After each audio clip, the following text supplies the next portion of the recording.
ইতিমধ্যে লুৰিণজ্যোতি গগৈ আৰু সৰ্বানন্দ সোণোৱালৰ সমূহ সমৰত যিহেতু নামি গৈছে দুটা ফিল্ডত, যদিহে লুৰিণজ্যোতি সৰ্বানন্দ সোণোৱালক কিয় ভোট নিদিব ৰাইজে আৰু লুৰিণজ্যোতিক কিয় ভোট দিব? সৰ্বানন্দ সোণোৱাল ডাঙৰীয়াকতো মানুহে ভোট দি দেখিছে। সৰ্বানন্দ সোণোৱাল ডাঙৰীয়াক কি কৰিলে? সৰ্বানন্দ সোণোৱাল ডাঙৰীয়াকতো বহুত আগৰ পৰাই ভোট দি আছে মানুহে।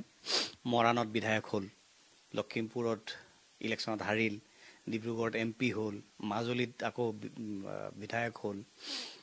আপুনি চাব সৰ্বানন্দ সোণোৱাল ডাঙৰীয়াই তেওঁৰ কোনো এটা কাৰ্যকাল ক'তো সম্পূৰ্ণকৈ কৰা নাই। এতিয়া মৰাণত প্ৰথম বিধায়ক হ'ল, বিধায়ক হোৱাৰ পিছত তেখেতে বিধায়ক কাৰ্যকাল সম্পূৰ্ণ হোৱাৰ আগতেই ডিব্ৰুগড় লোকসভা সমষ্টিলৈ জঁপিয়ালে। সাংসদ হৈ থাকোঁতেই তেওঁ আপোনালোকে গোটেই কাৰ্যসূচী দেখিলে, তেওঁৰ কাৰ্যকাল দেখিলে। মাজুলীত বিধায়ক হ'ল, বিধায়ক কমপ্লিট নহওঁতেই তেওঁ সেইটো এৰিলে। তাৰপিছত মুখ্যমন্ত্ৰী হ'ল, মুখ্যমন্ত্ৰীৰ চকীখন তেওঁৰ গ'ল, ধৰি ৰাখিব নোৱাৰিলে। তেওঁৰ কাৰ্যকালটো এনেকুৱা এটা কথাটো ক'বই লাগিব ৰাজনৈতিক ব্যক্তি হিচাপে, যে তেখেতৰ গোটেই ৰাজনৈতিক পৰিক্ৰমাটো প্ৰতাৰণা, পলায়ন, অকল প্ৰতাৰণা নহয়, পলায়ন আৰু সুবিধাবাদ। আৰু এখন মুখা পিন্ধি তেখেত আছে, এখন ৰাজনৈতিক মুখা, যিখন ৰাজনৈতিক মুখা দেশপ্ৰেমিকৰ মুখা, যিখন ৰাজনৈতিক মুখা জাতীয় নায়কৰ মুখা। আচলতে জাতীয় নায়ক হ'ব লগা মানুহ তেখেত নাছিলেই। সকলোৱে জানে IMDD গোচৰৰ মানে যিটো গোচৰত তেখেতক জাতীয় নায়ক উপাধি দিয়া হৈছিল, সেই আচল গোচৰটো চলাবৰ কাৰণে তেখেতক কোনোবাই বেলেগেহে নিযুক্ত কৰিছিল। তেখেতৰ নিজৰ ইনিচিয়েটিভ নাছিল সেইটো। মানুহৰ মুখে মুখে সেই চৰ্চা হয়। গতিকে কাকতালীয়ভাৱে তেখেত গৈ পেলাই, কাৰণ সেই সময়ত তেখেত ইলেকশ্যনত হাৰি বেকাৰ মানুহ আছিল, ঘৰত মানে কোনো কাম নাছিল, অসম গণ পৰিষদৰ নেতাসকলৰ লগত তেখেত ঘূৰি ফুৰে, বহি থাকে, কাম বন নাই। গতিকে তেতিয়া প্ৰদীপ হাজৰিকা ডাঙৰীয়াই, যিটো মই শুনি থকা কথা এইখিনি, আৰু এইখিনি সত্য কথা বুলি গম পাইছোঁ, কনভিন্সড হৈছোঁ। অসম গণ পৰিষদৰ বহুত নেতাই বা সাংবাদিকতাৰ ফিল্ডৰ বহুত ব্যক্তি এই কথাবিলাক কৈ থাকে যে গতিকে তেখেতৰ তেতিয়া একো কাম নাছিল, ফ্ৰী আছিল, বেকাৰ আছিল। আৰু প্ৰদীপ হাজৰিকা ডাঙৰীয়া প্ৰফুল্ল মহন্ত ডাঙৰীয়াক নি পেলাই চিনাকি কৰাই দিছিলে। চিনাকি নহয়, গৈ পেলাই কৈছিলে যে এই কেছটো কৰিব পাৰিব, মানে এওঁ এই কেছটো কৰিব পাৰিব, এওঁক দি দিয়ক, এওঁটো ফ্ৰী আছে। আৰু সেই গৈ পেলাই তেখেতৰ নামতে ফাণ্ডিং বেলেগৰ পৰা হৈছিলে, উকিলৰ ফিজ বেলেগ চ'ৰ্চে দিছিলে, কিন্তু তেখেতৰ নামত কেছটো কৰা হৈছিল আৰু কেছৰ ফেভাৰত জাজমেণ্ট আহি গ'ল। আল্টিমেটলি তেখেত জাতীয় নায়ক হৈ গ'ল। গতিকে সেই তাৰ পৰা আৰম্ভ কৰি আজিলৈকে তেখেতৰ যিটো ৰাজনৈতিক পৰিক্ৰমা, এই গোটেই ৰাজনৈতিক পৰিক্ৰমাটো এখন মুখাৰ আঁৰৰ ব্যক্তি তেখেত। মুখখন বেলেগ, মুখাখন বেলেগ। গতিকে আমি বিশ্বাস কৰোঁ যে ডিব্ৰুগড়ৰ ৰাইজে এইবাৰ সেই মুখাধাৰী ব্যক্তিগৰাকীক, যিগৰাকী ব্যক্তি এগৰাকী ব্যৰ্থ মুখ্যমন্ত্ৰী, যিগৰাকী ব্যক্তি এগৰাকী ব্যৰ্থ বিধায়ক, যিগৰাকী ব্যক্তি এগৰাকী ব্যৰ্থ সাংসদ, লোকসভা ৰাজ্যসভাত তেখেতৰ কাৰ্যকাল এতিয়াও 3 বছৰ 7 মাহ বাকী আছে। এতিয়াও ডিব্ৰুগড় লোকসভা সমষ্টি যদি তেখেত হাৰিও যায়, তাৰপিছতো তেখেতৰ সংসদৰ সদস্য পদ নাযায়। তাৰপিছতো তেখেত ডিব্ৰুগড়ত মুখ্যমন্ত্ৰী হিমন্ত বিশ্ব শৰ্মা ডাঙৰীয়াৰ ওচৰত আত্মসমৰ্পণ কৰি, হিমন্ত বিশ্ব শৰ্মাই কৈছে যে নাই এওঁকেই দিব লাগিব, এওঁই কৰিব। আৰু দুইজন মানুহে কয়, সকলোৱে কয় যে হিমন্ত বিশ্ব শৰ্মা আৰু সৰ্বানন্দ সোণোৱালৰ মাজত সংঘাত আছে। এটা পৰ্যায়লৈকে ৰাজনৈতিক সংঘাত থাকে, কিন্তু দুইজন ভিতৰি ভিতৰি মিলি আছে। এই কথাটো বহুত মানুহে বুজি নাপায়। দেখাত দুইজন শত্ৰু, সংঘাত, কিন্তু তেওঁলোকৰ যিটো ৰাজনৈতিক এজেণ্ডা, ৰাজনৈতিক ইছ্যু, সেই ইছ্যুটোত তেওঁলোক মিলি আছে। দিল্লীয়ে যেনেকৈ তেওঁলোকক নচুৱাইছে, দুটা বান্দৰ। আচলতে অসমৰ ৰাজনীতিত, বিজেপিৰ ৰাজনৈতিক জগতত দুজন বান্দৰ। দিল্লীয়ে দুইজন বান্দৰক নচুৱাই আছে, আৰু দুইজন বান্দৰে দিল্লীৰ কথামতে নাচি আছে। আজি কাখন আহি গ'ল, আপুনি মুখ্যমন্ত্ৰী আছিল, আপুনি এবাৰো প্ৰতিবাদ নকৰিলে, প্ৰতিবাদ কৰিব নোৱাৰিলে। গতিকে তেওঁ জানিছিল এইবাৰ এগৰাকী কেন্দ্ৰীয় চৰকাৰৰ মন্ত্ৰী হিচাপে যে সিদিনাখন যোৱা পৰহি কাখন আহিলতো, ইমান তাৰিখে কাখন এক্সিকিউট হ'ব, নটিফিকেশ্যন আহিব, তেওঁ জানিছিল। আৰু সেইদিনাখন তেওঁ ডিব্ৰুগড় গৈ নিজকে, মানে ডিব্ৰুগড়ত তেওঁ লেণ্ড কৰিছে। সেইদিনাখন ডিব্ৰুগড়ত গৈ তেওঁ কৈছে যে প্ৰধানমন্ত্ৰী ডাঙৰীয়াৰ বাৰ্তা লৈ মই আহিছোঁ। প্ৰধানমন্ত্ৰী মহোদয়ে দেশখনক, অসমখনক যিটো ৰাস্তাৰে লৈ যাব বিচাৰিছে, সেই যাত্ৰাটো লৈ যোৱাৰ মই দায়িত্ব মূৰ পাতি লৈছোঁ, কাণ পাতি লৈছোঁ, কিবা এটা কৈছে। প্ৰধানমন্ত্ৰীয়ে জাতিৰ অস্তিত্ব বিপন্ন কৰিব পৰাকৈ এটা কাম কৰিছে, সেই কামটোকে আপুনি আগবঢ়াই লৈ গৈ আছে। আপুনি মুখাধাৰী নহয় যদি কি? মই কিন্তু এটা প্ৰশ্ন কৰিব বিচাৰিম যিহেতু এতিয়া এই গোটেই বিষয়খিনি এতিয়া লুৰিণজ্যোতি গগৈও যিটো কংগ্ৰেছ দলে 855 জনক শ্বহীদ কৰিলে, যাৰ 855 জনে আজি নিজৰ জীৱন দিলে, তেনে এটা দলত বৰ্তমান মুহূৰ্তত লুৰিণজ্যোতি গগৈ তাত এলায়েন্স কৰিছে বা তেওঁলোকৰ লগত গোপন মিত্ৰিয়ালি কৰিছে, ইউটো এটা শুভ লক্ষণ বা সমাজেতো চাই আছে। এই বিষয়টোত আপোনালোকৰ প্ৰতিক্ৰিয়া কি হ'ব বা আপুনি কি ক'ব বিচাৰে? মই আপোনাক উত্তৰ দিওঁ। কংগ্ৰেছ কি অস্পৃশ্য নেকি? কংগ্ৰেছ কি নিষিদ্ধ এটা ৰাজনৈতিক দল নেকি? নহয়। কংগ্ৰেছো অসমৰ এতিয়া বিজেপি চৰকাৰত আছে, প্ৰধান বিৰোধী দল কংগ্ৰেছ, ভাৰতবৰ্ষৰো প্ৰধান বিৰোধী দল কংগ্ৰেছ, হয়নে? এটা ৰাজনৈতিক দল যিটো দলে অসম আন্দোলন আপুনি কৈ আছে যে 855 জন শ্বহীদক মানে শ্বহীদ কৰিলে, অসমীয়া তেজাল ডেকা শ্বহীদ কৰিলে, হয় শ্বহীদ কৰিছে কংগ্ৰেছে, তাৰ কাৰণে তেওঁলোক দায়ী। তাৰপিছত তেওঁলোকে অসম চুক্তি কৰিছে, প্ৰায়শ্চিত্ত কৰিছে। কথাটো বুজিবলৈ যত্ন কৰা ভাল। বিজেপিয়ে যিটো নেৰেটিভ, যিটো অপপ্ৰচাৰ সৃষ্টি কৰে, সেই অপপ্ৰচাৰৰ পিছত আমি সকলো দৌৰাটো উচিত নহয়। আমি নিজৰ বিবেচনাটো মগজুটো খটুৱাটো উচিত। 855 জন শ্বহীদ হ'ল, তাৰপিছত কংগ্ৰেছৰ চৰকাৰে অসম চুক্তি কৰিলে আৰু কৰি পেলাই প্ৰায়শ্চিত্ত কৰিলে। তাৰপিছত অসমৰ মানুহে 20 বছৰ অসম আন্দোলনৰ 85 চনৰ পিছৰ পৰা এতিয়ালৈকে 20 বছৰ কংগ্ৰেছ অসমত শাসনত আছিল। 91ৰ পৰা 96 চনলৈ, 2001 চনৰ পৰা 2016 চনলৈ। তেতিয়াতো অসমৰ মানুহে কংগ্ৰেছক ভোট দিছিল। যিসকল মানুহে আজি সেই সময়ত চাওক, 2001 চনৰ পৰা 2016 চনলৈকে কংগ্ৰেছৰ 15 বছৰীয়া শাসনকালত বা তাৰ আগৰ হিতেশ্বৰ শইকীয়া চৰকাৰৰ দিনত উজনি অসমৰ প্ৰায় আটাইকেইখন আসন কংগ্ৰেছে জিকিছিল। বাংলাদেশীৰ ভোটত জিকিছিল নেকি কংগ্ৰেছে? ডিব্ৰুগড়ত বাংলাদেশী ভোট আছে নেকি? মৰাণত বাংলাদেশীৰ ভোট আছে নেকি? যিসকলক বাংলাদেশী বুলি কোৱা হয়, চকল বাংলাদেশী আছে নেকি? নাই। কোনে ভোট দিছিলে? অসমীয়া মানুহে ভোট দিছিলে। তো অসমীয়া মানুহে কংগ্ৰেছক ভোট দিব পাৰে। অসমীয়া মানুহে কংগ্ৰেছৰ 20 বছৰীয়া শাসনকালত স্বাচ্ছন্দ্যৰ জীৱন যাপন কৰিব পাৰে। যিসকল কংগ্ৰেছত সেই সময়ত আছিল, এতিয়া বিজেপিত গৈছে, তেওঁলোক কংগ্ৰেছত থাকিব পাৰে, তেওঁলোকৰ জীৱন ৰাজনৈতিক কেৰিয়াৰ কংগ্ৰেছত বনাব পাৰে। বাকী সকলো কথা বাদ দিয়ক। মুভমেণ্টৰ সময়ত সদৌ অসম ছাত্ৰ সন্থাই, তেতিয়া সমুজ্জ্বল কুমাৰ ভট্টাচাৰ্য, দীপাংকৰ নাথে এতিয়া মানে কংগ্ৰেছৰ লগত জাতীয় পৰিষদৰ বুজাবুজিটোক মানে সমালোচনা কৰে। তেখেত নিজে লুৰিণজ্যোতি গগৈ ডাঙৰীয়া সাধাৰণ সম্পাদক আছিল, তেখেতটো আছিলেই। গোটেইকেইজন মিলি পেলাই ৰাহুল গান্ধীৰ ওচৰলৈ গৈছিল, ৰাহুল গান্ধীৰ লগত মিটিং কৰিছিল।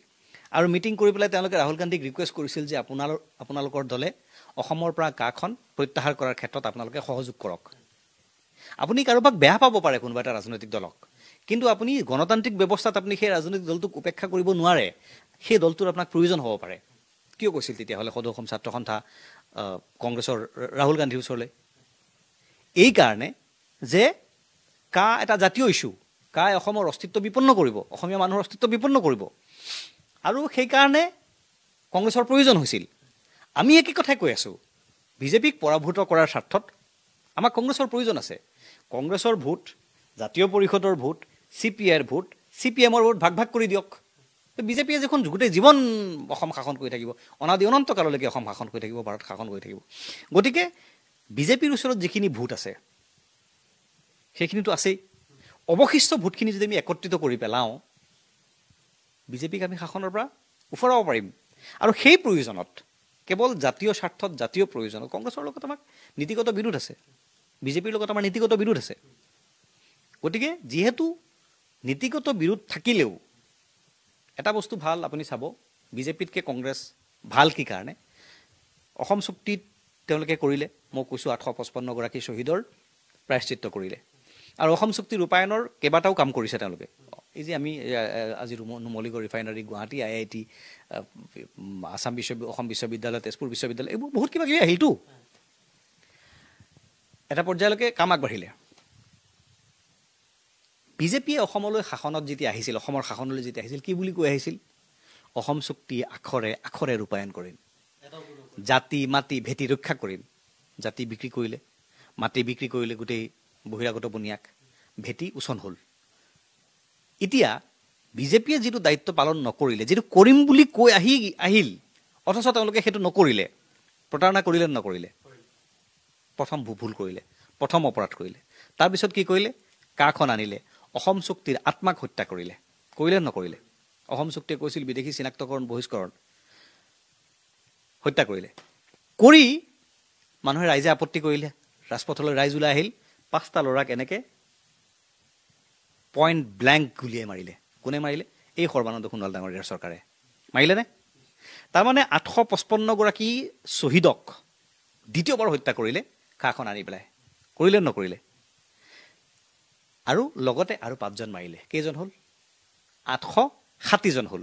গতিকে কংগ্ৰেছ 855জনৰ কাৰণে দায়ী আৰু বিজেপি 860জনৰ কাৰণে দায়ী। গতিকে বিজেপি তাতকৈ ডাঙৰ অপৰাধী। কংগ্ৰেছে প্ৰায়শ্চিত্ত কৰিছিল, বিজেপি আজিলৈকে প্ৰায়শ্চিত্ত কৰা নাই। এতিয়া মই যিহেতু এই গোটেই বিষয়টো যিটো চৰ্চা চলি আছিল, আৰু মই এটা কথা জানিবৰ কাৰণে বিচাৰিম, সদায় মানে কি হয়, এটা বস্তু চৰ্চা চলি আছে যে সৰ্বানন্দ আৰু হিমন্তৰ যিটো সংঘাত, সেই সংঘাতত লুৰিণজ্যোতি গগৈ ক'ৰবাত লাভান্বিত হ'ব নেকি? যে দুই মহৰ যুঁজত আচলতে বীৰনাৰ মৰণ, এনেকুৱা ধৰণৰ কথা থাকে। যে এতিয়া আমি যিটো বাস্তৱ ক্ষেত্ৰখনত আমি দেখোঁ যে সৰ্বানন্দ আৰু হিমন্তৰ মাজত বহুত এটা ক্লেছ আছে। সৰ্বানন্দৰ মানুহবিলাকক উঠিব নিদিয়ে, হিমন্তৰ মানুহবিলাকে উঠি যায় বা দবাই ৰাখে। এই যিটো লবি বা এইটো ছিষ্টেমত সকলোৱে ভাবি আছে যে সেই সোৱাদতে বা সেই সুযোগতে যিহেতু লুৰিণজ্যোতি গগৈ ওলাই যাব নেকি ইমান সহজতে, বা এনেকুৱা হিমন্তই আওপকীয়াকৈ হেল্প কৰিব নেকি, এনেধৰণৰতো নজিৰ হ'বও পাৰে। গতিকে এনেধৰণৰ এটা চৰ্চা চলি আছে যে হিমন্ত আৰু লুৰিণজ্যোতি গগৈ ক'ৰবাত মিলি আছে নেকি, এই কথাটো চৰ্চা হৈ আছে। মই আপোনাৰ পৰা জানিবৰ কাৰণে বিচাৰিম এই কথাখিনি। আচলতে আপোনালোকক নিশ্চয়তো কোনোবাই ক'ব, কাৰণ এইটো চৰ্চাৰ বিষয়। গতিকে মই সেইকাৰণে আপোনাৰ ৰাইজৰ প্ৰশ্নটো আপোনাক সুধিছোঁ। আপোনাৰ মনত উত্থাপিত প্ৰশ্নটো স্বাভাৱিক যে এইটো আৰু মানুহৰ মনত, আপোনাৰ মনততো কি প্ৰশ্ন উঠিব এইটোতো মই নিৰ্ধাৰণ কৰি নিদিম, আপুনিয়ে নিৰ্ধাৰণ কৰিব। আপুনি কিবা এটা পৰিস্থিতি দেখিছে আৰু আপুনি ধাৰণা কৰিছে, কিন্তু আপোনাৰ ধাৰণাটো সত্য নহয়। লুৰিণজ্যোতি গগৈ ডাঙৰীয়াই যদি হিমন্ত বিশ্ব শৰ্মাৰ লগত মিলি থাকিলেহেঁতেন, বা যদি বেলেগ কাৰোবাৰ লগত মিলি থাকিলেহেঁতেন, লুৰিণজ্যোতি গগৈ ডাঙৰীয়াই এটা MP ডিব্ৰুগড়ত খেলিবৰ কাৰণে ইমান টেনশ্যন ল'ব লগা নাছিল। কেতিয়াবা MP হৈ যাব পাৰিলেহেঁতেন, কেতিয়াবা MLA হৈ যাব পাৰিলেহেঁতেন। গতিকে এইবোৰ মিলি থকা নাই। মূল কথাটো কি, আপুনি যিটো প্ৰশ্ন কৰিছে যে সৰ্বানন্দ সোণোৱাল আৰু হিমন্ত বিশ্ব শৰ্মা ডাঙৰীয়াৰ সংঘাতৰ, ৰাজনৈতিক সংঘাতৰ ফলাফলত লুৰিণজ্যোতি গগৈ ডাঙৰীয়া বিজয়ী হ'ব নেকি? লুৰিণজ্যোতি গগৈ ডাঙৰীয়া তেওঁলোকৰ সংঘাতৰ সুযোগ ল'ব নালাগে। লুৰিণজ্যোতি গগৈ ডাঙৰীয়াক আমি বিশ্বাস কৰোঁ। আমাৰ এইটো একদম মই আত্মপ্ৰত্যয়েৰে আপোনাক কৈ আছোঁ, কাৰণ মইতো ডিব্ৰুগড়ৰ মোটামুটি বিভিন্ন ঠাই মই ঘূৰি আহিছোঁতো, আকৌতো কাইলৈ যামেই। আমি যিটো দেখিছোঁ, লুৰিণজ্যোতি গগৈ ডাঙৰীয়াক উজনিৰ মানুহে, ডিব্ৰুগড়ৰ লোকসভা সমষ্টিবাসী মানুহে বিশ্বাসত লৈছে। কোনোবা মানুহ আনকি বিজেপিটো আছে, তাৰপিছতো কিন্তু লুৰিণজ্যোতি গগৈ ডাঙৰীয়াৰ প্ৰতি তেওঁলোকৰ এটা সদ্ভাৱ আছে। আৰু মানুহে ভাবে যে এই ল'ৰাটোৱে কিবা এটা কৰিব পাৰিব। আজি জাতিটোৰ ইমান বছৰৰ পৰা জাতিটোৰ একো নহ'ল, যিমান নেতা আহিলে সকলোৱে প্ৰতাৰণা কৰিলে, বিশ্বাসঘাতকতা কৰিলে, গতিকে এই ল'ৰাটোৱে কিবা এটা কৰিব। আমাৰ ল'ৰা বুলি কয়, বহুত মাইকী মানুহে মই দেখিছোঁ আমাৰ ল'ৰা বুলি কয়, লুৰিণজ্যোতি গগৈ আমাৰ ল'ৰা বুলি কয়। গতিকে লুৰিণজ্যোতি গগৈ ডাঙৰীয়াক মানুহে ভোট দিব আৰু লুৰিণজ্যোতি গগৈ ডাঙৰীয়া বিজয়ী হ'ব। কাৰণ ইতিপূৰ্বে মই আপোনাক কৈছোঁ যে সৰ্বানন্দ সোণোৱাল ডাঙৰীয়াৰ গোটেই ৰাজনৈতিক জীৱন মিথ্যাচাৰ, এখন মুখাৰ আঁৰত থকা এগৰাকী ব্যক্তি, আৰু কম্প্ৰমাইজ মানে আপোচ কৰিছে গোটেই জীৱনটো, আৰু প্ৰতাৰণাৰে ভৰপূৰ। লুৰিণজ্যোতি গগৈ সেইটো নহয়, এইটো ৰাইজে দেখিছে। গতিকে লুৰিণজ্যোতি গগৈক ভোট দিব, সৰ্বানন্দ সোণোৱালক ভোট নিদিয়ে বুলি মোৰ বিশ্বাস। কিন্তু আপুনি যিটো প্ৰশ্ন কৰিছে যে তেওঁলোকৰ সংঘাত, সৰ্বানন্দ সোণোৱাল ডাঙৰীয়া আৰু হিমন্ত বিশ্ব শৰ্মা ডাঙৰীয়াৰ সংঘাত, প্ৰতিটো ৰাজনৈতিক দলতে প্ৰতিদ্বন্দ্বী থাকে। তেওঁলোকৰ মাজত সংঘাত কিমান আছে নাজানো, প্ৰতিদ্বন্দ্বী হয় তেওঁলোকে এজন আনজনৰ, এইটো কথা হয়। আৰু যদি দুইজন ব্যক্তিৰ মাজত আপুনি তুলনা কৰে, তেতিয়াহ'লে মই ক'ম যে সৰ্বানন্দ সোণোৱাল ডাঙৰীয়া হিমন্ত বিশ্ব শৰ্মা ডাঙৰীয়াতকৈ কিছু ক্ষেত্ৰত বেটাৰ। কি কাৰণে বেটাৰ? যে হিমন্ত বিশ্ব শৰ্মা ডাঙৰীয়া এগৰাকী খুব মানে অট'ক্ৰেটিক, ডমিনেটিং মানুহ। সৰ্বানন্দ সোণোৱাল ডাঙৰীয়া অট'ক্ৰেটিক নহয়, একনায়কত্ববাদী সেই ডমিনেটিং কালচাৰটো তেওঁৰ নাই। আৰু তেওঁ শুৱলা, মিষ্টভাষী, গতিকে শান্তশিষ্ট মানুহ। গতিকে তেখেতক মানুহে ভাল পায় কম্পাৰেটিভলি। এইজনকো কিছুমানে ভাল পায়, সেইজনকো কিছুমানে ভাল পায়, আপোনাকো কিছুমানে ভাল পায়, মোকো কিছুমানে ভাল পায়। এইবোৰ থাকে, মেন টু মেন ভেৰি কৰে। কিন্তু তেওঁলোক দুয়োজন হৈছে দিল্লীৰ আজ্ঞাবাহী। কথাটো বুজিবলৈ যত্ন কৰিব। হিমন্ত বিশ্ব শৰ্মা ডাঙৰীয়াৰ মই আপোনাক অন কেমেৰা কৈছোঁ হিম্মত নাই, হিম্মত শব্দটো ব্যৱহাৰ কৰিছোঁ। মই কৈছোঁ হিম্মত নাই যে তেওঁ সৰ্বানন্দ সোণোৱালক হৰুৱাব। তেওঁৰ হিম্মতেই নাই, মই আপোনাক কৈছোঁ। এইখিনি সাহস তেওঁ কৰিব নোৱাৰে, মই আপোনাক কৈছোঁ। কাৰণ আপুনি চাব, বিজেপিৰ এটা ছিট ল'বৰ কাৰণে এইবাৰ বিজেপি চেলেঞ্জ। কাৰণ বিজেপি ক্ষমতাত তেওঁলোক আহিবই লাগিব, নহ'লে তেওঁলোকৰ নিস্তাৰ নাই। আজি ইলেকশ্যন কমিশ্যনৰ কি হৈ আছে দেখিছে। আজি ইলেক্টৰেল বণ্ডক লৈ পেলাই সুপ্ৰিম কোৰ্টে কেনেকৈ ধৰিছে, এইটো আপুনি দেখিছে। এনেকুৱা অৱস্থাত আৰু উত্তৰ প্ৰদেশ, বিহাৰ আৰু মহাৰাষ্ট্ৰ, বিশেষকৈ এই তিনিখন ৰাজ্যত বিজেপি ভীষণ প্ৰত্যাহ্বানৰ মুখত পৰিছে, দেখিছে। আৰু ক'বলৈ গ'লে এই তিনিখন ৰাজ্যই দিল্লীৰ ৰাস্তা নিৰ্ধাৰণ কৰে, ভীষণ প্ৰত্যাহ্বান। হাৰিয়ানাৰ নিচিনা ৰাজ্যত মুখ্যমন্ত্ৰীজনক পদত্যাগ কৰি পেলাই লোকসভা নিৰ্বাচনত অৱতীৰ্ণ কৰাবলগীয়া হৈছে। 10টা ছিটৰ এনেকুৱা এই কৃষক বিদ্ৰোহৰ পিছত এনেকুৱা হৈছে যে হাৰিয়ানাৰ সম্ভৱতঃ 1-2টাহে ছিট তেওঁলোকে পাব পাৰে, তাতকৈ বেছি তেওঁলোকে ছিট নাপায় হাৰিয়ানাত। এনেকুৱা বেয়া অৱস্থা। এনেকুৱা অৱস্থাত যিহেতু হাৰিয়ানাত তেওঁলোকে ছিট নাপায়, হাৰিয়ানাৰ অৱস্থা বেয়া, গতিকে মুখ্যমন্ত্ৰীজনক পদৰ পৰা নমাই আনি এমপিত খেলাবলগীয়া হৈ আছে। এই গোটেই কথাবিলাকৰ বাৰ্তা কি? বাৰ্তা হ'ল যে এটা ছিট যদি বিজেপিয়ে কিবা প্ৰকাৰে কোনোবা নেতাৰ কাৰণে হাৰি যায়, হিমন্ত বিশ্ব শৰ্মাৰ কাৰণে যদি ডিব্ৰুগড় সৰ্বানন্দ সোণোৱাল হাৰি যায়, হিমন্ত বিশ্ব শৰ্মা ডাঙৰীয়াক দিল্লীয়ে এৰি নিদিয়ে, মইতো ক'ম যে আকৌ CBI লগাই দিব, আকৌ ED লগাই দিব, বৰবাদ কৰি দিব। মই আপোনাক কৈছোঁ যে নৰেন্দ্ৰ মোদী বেলেগ ধৰণৰ পলিটিচিয়ানটো, সাংঘাতিক অট'ক্ৰেটিক, তেওঁ প্ৰধানমন্ত্ৰী হ'বই লাগিব। গতিকে কিবা কাৰণত ধৰি লৈছোঁ সৰ্বানন্দ সোণোৱাল ডাঙৰীয়া হাৰি গ'ল হিমন্ত বিশ্ব শৰ্মাৰ কাৰণে, হিমন্ত বিশ্ব শৰ্মাৰ নিস্তাৰ নাই। গতিকে হিমন্ত বিশ্ব শৰ্মাই এইটো ভুল নকৰে। মাজুলীৰ বিধানসভা নিৰ্বাচনৰ সময়ত, উপ নিৰ্বাচনৰ সময়ত সকলোৱেতো কৈ আছিল যে হিমন্ত বিশ্ব শৰ্মাই মাজুলী ইলেকশ্যনত সৰ্বানন্দ সোণোৱালৰ অনুগামী হেৰিক সহায় নকৰে, ভুৱন কামক সহায় নকৰে। আল্টিমেটলি কি হ'ল, হিমন্ত বিশ্ব শৰ্মা নিজে অৱতীৰ্ণ হ'ল, হৈ পেলাই তেওঁ যেনে তেনে প্ৰকাৰে জিকাই আনিলেনে? গতিকে মই কৈছোঁ যে নিৰ্বাচন কমিশ্যনক, ইলেকশ্যন কমিশ্যনক তেওঁলোকে নিয়ন্ত্ৰণ কৰিবৰ কাৰণে যেনেদৰে কাম কৰিছে, নিয়ন্ত্ৰণতো আছেই। গতিকে যদি ইলেকশ্যন ফ্ৰী এণ্ড ফেয়াৰ হয়, তেতিয়াহ'লে ডিব্ৰুগড় লোকসভা সমষ্টিত লুৰিণজ্যোতি গগৈ ডাঙৰীয়াৰ বিজয় নিশ্চিত। এইটোত আমি আত্মপ্ৰত্যয়েৰে এই কথাটো ক'ব পাৰোঁ।